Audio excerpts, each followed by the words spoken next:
J'ai un message du Seigneur pour toi ce matin. Et le thème de ce message, c'est si puissant bénéfice de la soif de Dieu. Le psalmiste dit, mon âme a soif de Dieu, du Dieu vivant. La deuxième partie dit, quand irai-je et paraîtrai-je devant la face de Dieu? Pourquoi tous ces soupirs? Pourquoi tous ces cris? Un cri qui nous invite à chercher le Seigneur. C'est quoi la soif? La soif, c'est une expression d'une carence, une expression d'un manque. La soif n'est pas un souhait. Un souhait dit, si je trouve c'est bon, si je ne trouve pas, c'est bon aussi. Un désir pousse à l'action.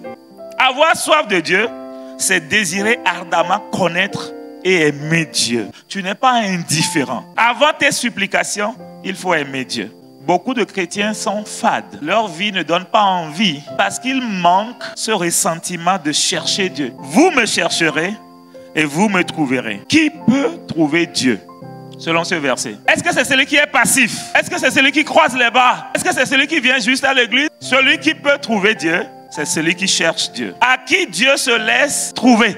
C'est toujours celui qui le cherche. Qui peut rencontrer Dieu? Le désir, la soif, engage le cœur, un cœur tout entier. Ça engage la force qui est disponible. Toute la force qui est disponible, tu vas l'utiliser pour le trouver. La première chose qui fait que tu dois chercher Dieu, ou bien le premier bénéfice, c'est que la soif t'emmène elle-même à chercher Dieu. La soif déclenche la recherche. Poursuivre jusqu'à le trouver. Ce n'est pas une poursuite qui est prête à abandonner. Un effort, deux efforts. Non. C'est une poursuite qui est prête à aller jusqu'au bout. Beaucoup pensent chercher Jésus, mais ils ne cherchent pas Jésus. Ils cherchent ce que Jésus peut donner. Vous me cherchez, pas parce que vous cherchez Dieu, pas parce que vous voulez me connaître, pas parce que vous voulez connaître Dieu. Vous me cherchez parce que vous avez mangé du pain. Que Dieu ne dise pas ça de toi. Approchez-vous de Dieu. Et il s'approchera de vous. Purifiez vos cœurs, vous qui êtes pécheurs. Nettoyez vos cœurs, vous qui êtes faux. Faux dans vos motivations, faux dans vos recherches. Nettoyez ça, nettoyez les fausses motivations. Nettoyez la sincérité, mais la sincérité dans l'erreur. Approchez-vous de Dieu. Si je veux illustrer un peu cette première partie, supposons que Dieu est placé là-bas, dans cette position. La Bible dit que c'est toi qui fais le premier pas. Quand tu fais un pas, Dieu aussi fait un pas dans ta direction. Plus tu continues, plus Dieu aussi vient à ta rencontre. Le niveau supérieur est déjà disponible chez Dieu. Mais Dieu ne va pas déverser le niveau supérieur sur toi si tu ne fais pas le pas d'un niveau supérieur. Beaucoup stagnent. Beaucoup sont satisfaits. Mais ce matin, la parole de Dieu pour l'église ICC à Guadeloupe, c'est que nous devons bouger. Non, sois pas satisfait. Moi-même ici, je ne suis pas satisfait. Si tu ressens une certaine froideur, si tu ressens une certaine lourdeur, si tu ressens que ça ne passe plus comme avant, qui en réalité a pris de la distance? Est-ce Dieu ou bien nous? C'est ce que Jean va dire aussi dans Apocalypse, quand Dieu reproche aux églises, aux 7 églises. Rappelle-toi de là où tu es tombé. Rappelle-toi de là où tu t'es refroidi. Reviens à ton premier amour. Beaucoup d'entre nous avons perdu le premier amour, avons perdu la flamme de début. Paul dit aux Galates, vous couriez bien, mais qu'est-ce qui vous a fait ralentir? Lorsque tu as senti, commencez par voir qu'il faut qu'on te pousse, il faut qu'on t'encourage. Sache que ta soif est en train de disparaître. C'est anormal qu'on puisse passer des jours sans sentir la faim. C'est anormal, sauf si on a jeûné. C'est anormal que tu passes 5 jours sans manger et que tu ne ressentes même pas la faim. C'est anormal.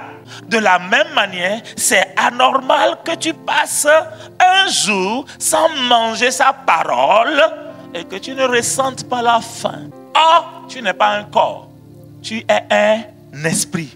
Mais si l'enveloppe demande de la nourriture, comment se fait-il que le contenant dans l'enveloppe ne va pas réclamer plus de nourriture? Et le deuxième bénéfice qui va nous pousser à prier, c'est que la soif t'emmène à payer le prix. Chercher va déclencher des sacrifices, mais la soif t'emmène à payer le prix. Si l'un de vous a un ami et qu'il aille le trouver au milieu de la nuit pour lui dire, ami, prête-moi 3 pains. Et il répond, car un de mes amis est arrivé de voyage chez moi et je n'ai rien à lui offrir. Et si de l'intérieur de sa maison, cet ami lui répond, ne m'importune pas, la porte est déjà fermée, mes enfants et moi sommes au lit. Je ne puis me lever pour te donner des pains. Verset 8, je vous le dis, même s'il ne se levait pas pour les lui donner, parce que c'est son ami, il se lèverait à cause de son importunité et lui donnerait tout ce dont il a besoin. Et moi, Jésus parle maintenant, et moi, je vous dis, demandez, et l'on vous donnera. Cherchez et vous trouverez. Frappez, et l'on vous ouvrira. Il parle de 3 niveaux ici. Niveau du demander, c'est un peu passif. On demande, ça ressemble un peu au souhait. Je veux bien, mais si on ne me donne pas, ok, il n'y a pas de problème. Il ne dit pas, arrêtez-vous là-bas. Il dit non, allez plus loin, cherchez. Comme on dit ce matin, cherchez Dieu. Faites le pas. Montrez que vous le cherchez. Faites ce que vous n'arrivez plus à faire. Faites quelque chose qui est juste extraordinaire. Dans le chercher, il y a ce qu'on ne fait pas au quotidien. Dans le chercher, il y a le nouveau. Vous avez demandé, mais ce n'est pas venu. Mais réorganisez-vous. Vous patinez là-bas, au même endroit. Réorganisez-vous. Ne vous levez plus à la même heure. Ne donnez plus le même temps à Dieu. Donnez plus de temps à Dieu. Levez-vous un peu plus tôt. Réaménagez votre programme pour trouver des temps à l'intérieur de votre journée. Mais faites preuve de quelqu'un qui est en train de chercher. Faites preuve. Cessez la routine, c'est ce que ça veut dire. Quand tu cherches, tu n'es pas dans la routine. La 3e dimension, c'est quoi? Frapper, ça va t'amener à jeûner. Ah, ton corps dit j'ai faim. Oui, je vais frapper jusqu'à ce que je le trouve. Ça te sort de l'ordinaire. Ça te fait faire des choses. Ça te fait faire du bruit. Jusqu'à même les gens vont remarquer. Dérangez-vous pour les choses de Dieu. Dérangez-vous pour connaître Dieu. Dérangez-vous pour aimer Dieu. Si vous êtes dans le fléqué dans le naturel, vous n'allez jamais connaître la profondeur de Dieu. Plus de toi encore. Yeah. Je veux plus de toi encore. Yeah. Moi je ne suis pas satisfait de toi. Plus de toi encore. Oh, c'est là où je vais crier. Je ne vais même pas savoir que je crie. Parce que ça monte de l'intérieur. Tu as une vie personnelle.